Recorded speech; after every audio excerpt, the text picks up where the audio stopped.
Hey guys.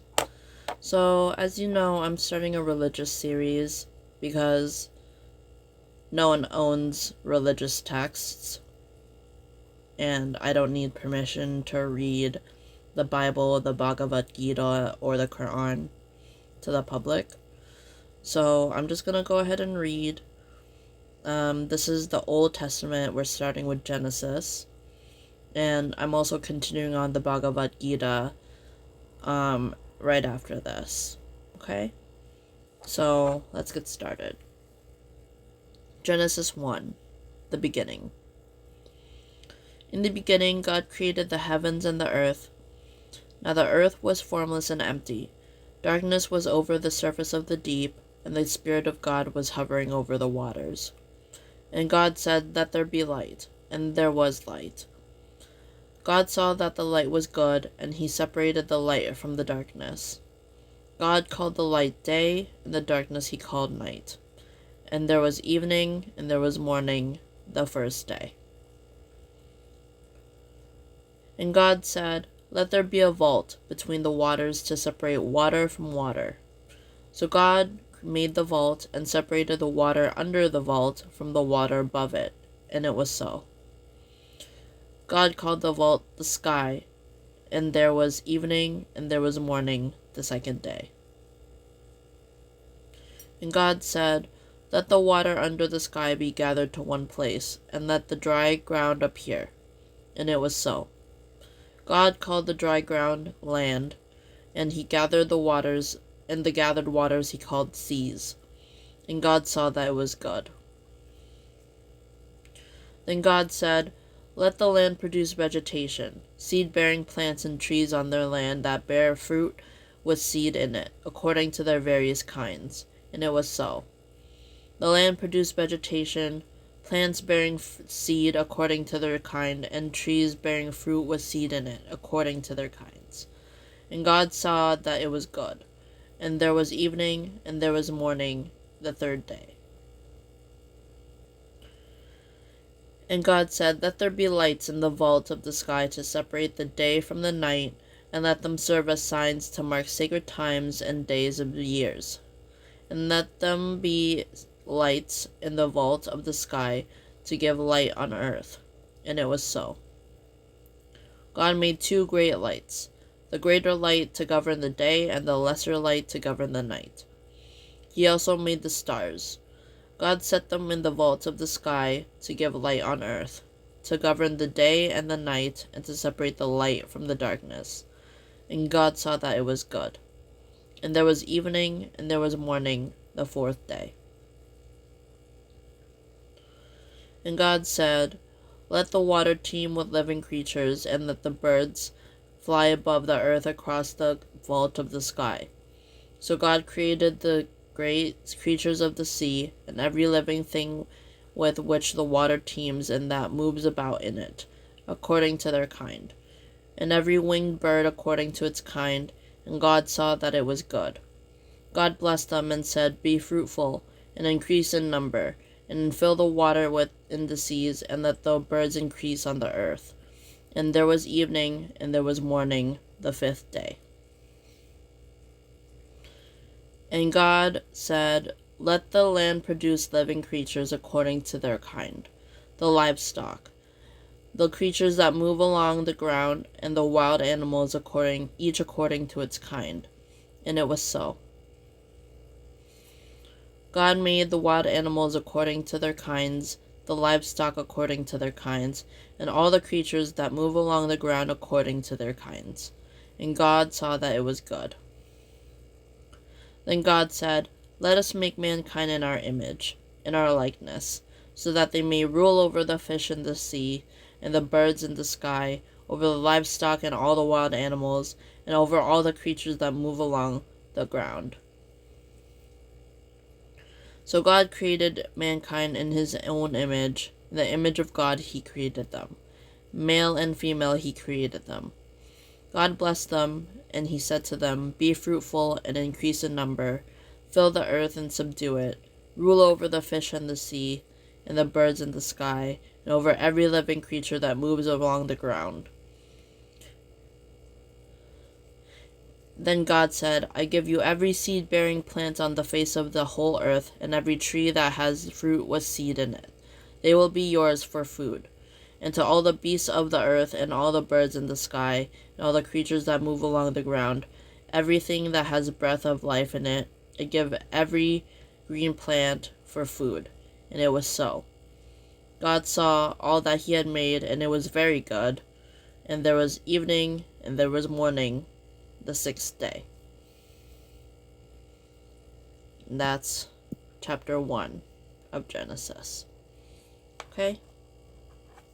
So,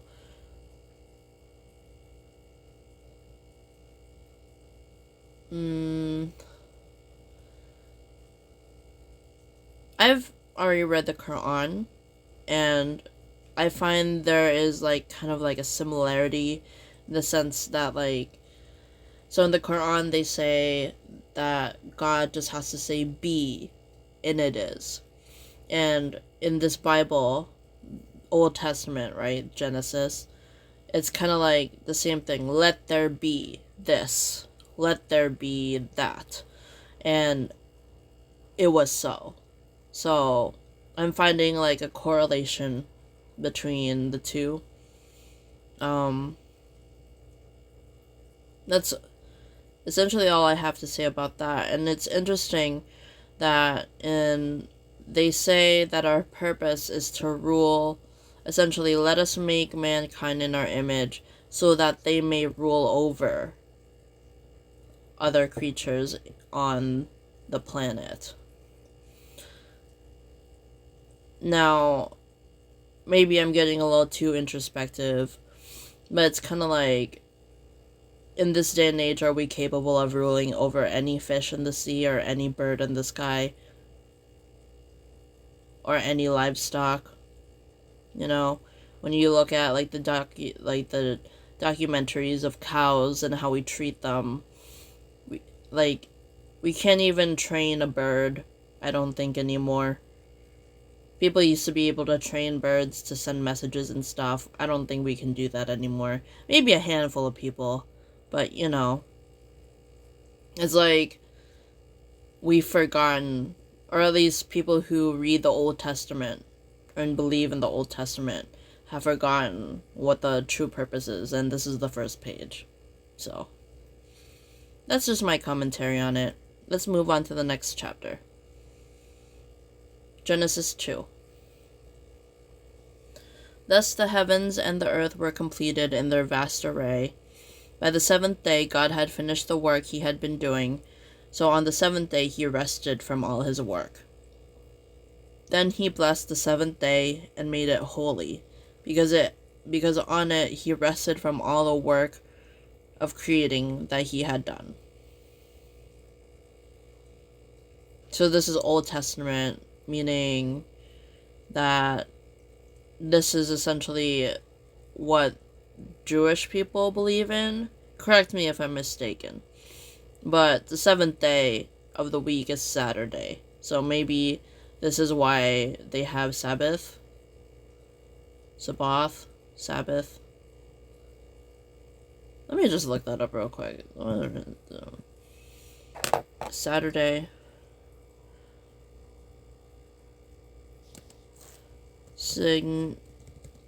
Significance of Saturday for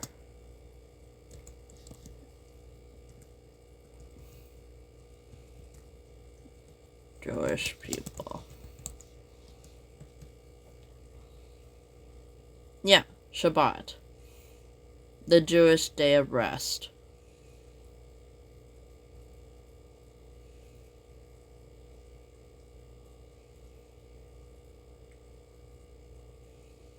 Shabbat was thought to be the mystical union between the Jewish people and God, reflecting intimacy of the spiritual union. Interesting. Okay. Excuse me. Adam and Eve. So there may be a correlation there, the seventh day and Shabbat, but I'm not sure. Adam and Eve. This was the account of the heavens and the earth when they were created, when the Lord God made the earth and the heavens.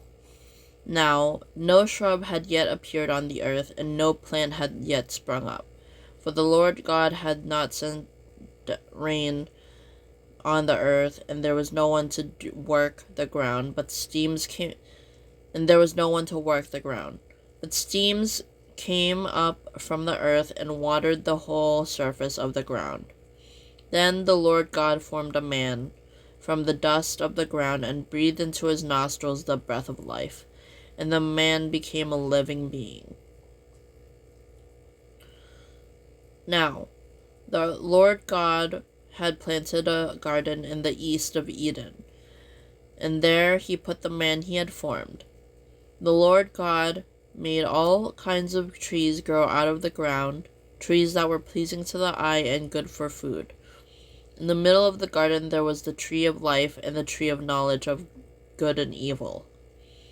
So there's two trees, tree of life and the tree of knowledge regarding good and evil. Okay.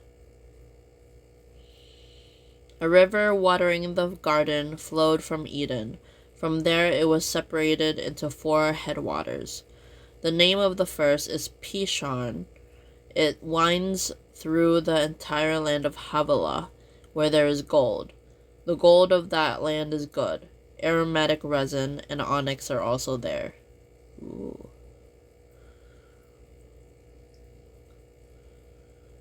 The name of the second river is Gihon. It winds through the entire land of Cush. The name of the third river is Tigris. It runs along the east side of Ashur, and the fourth river is Euphrates. So, this is interesting because in the Middle East, or Western Asia, whatever you want to call it, they have a real river called Tigris and a real river called Euphrates, which I'm just gonna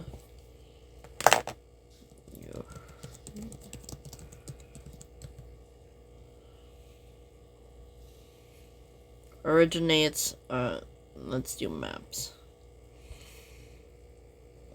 Google. Yeah, I know. Euphrates River. Where is it? Well, okay, Euphrates. Yeah. See?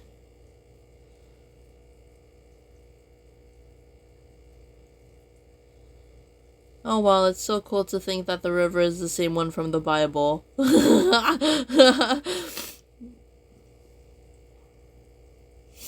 Euphrates River, one of the most historically significant rivers in the world, flows from Turkey, Syria, Iraq, and Kurdistan, spanning over 2,800 kilometers. This river has played a pivotal role in the development of ancient civilizations such as the Sumerians, Babylonians, and Assyrians, who flourished along its banks thousands of years ago.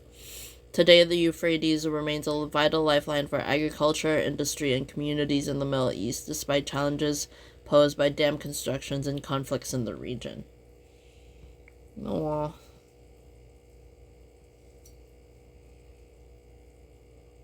Look at the cow!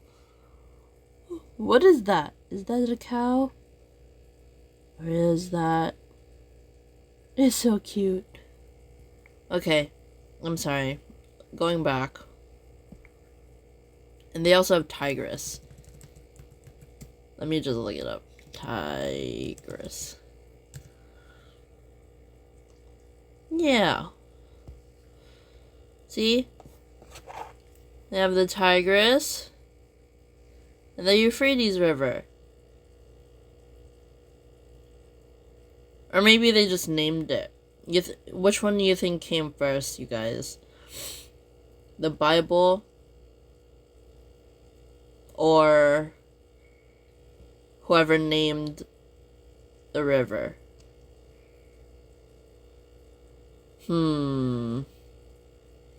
Anyway, let's not think about it too hard. The Lord God took the man and put him in the Garden of Eden to work it and take care of it. The Lord God commanded the man, "You are free to eat from any tree in the garden, but you must not eat from the tree of knowledge of good and evil. From when you eat from it, you will certainly die." The Lord God said, "It is not suitable for a man to be alone. I will make a helper suitable for him." Now, the Lord God had formed out of the ground all the wild animals and all the birds in the sky. He brought them to the man to see what he would name them. And whatever the man called each living creature, that was its name. So the man gave names to all the livestock and the birds in the sky and all the wild animals. But for Adam, no suitable helper was found.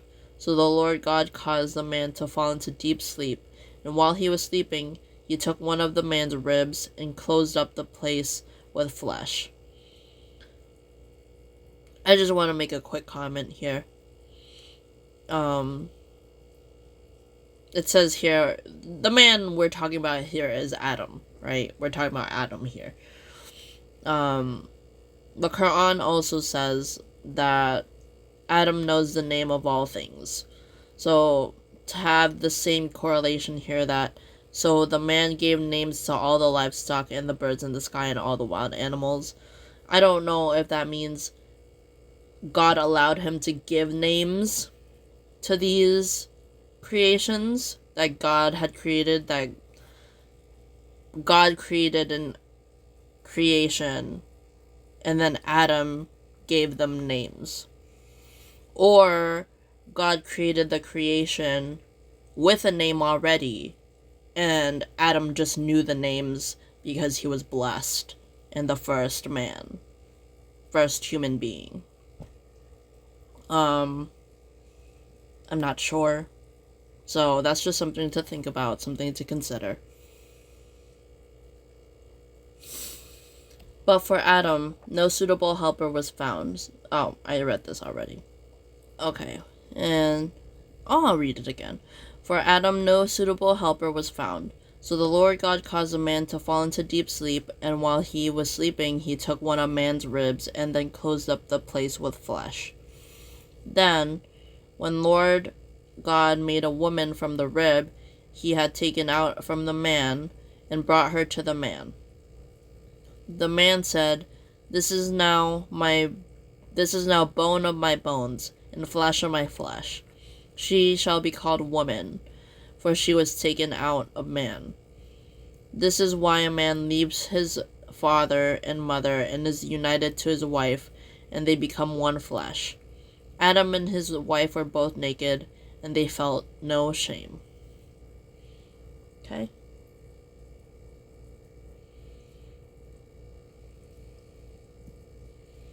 So that's chapter 2.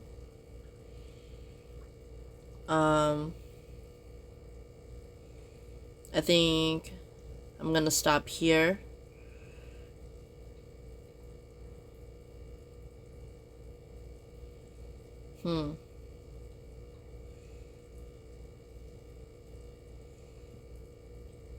Shame is a very interesting concept to think about, like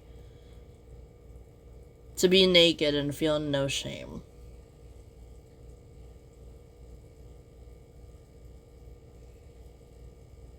Transparency, I guess, maybe. I don't know. I'm gonna stop. Alright. Let me know what you guys think about Genesis and what you guys think about the first 2 pages that I've gone through. And I'll see you guys next time. Take care. Bye.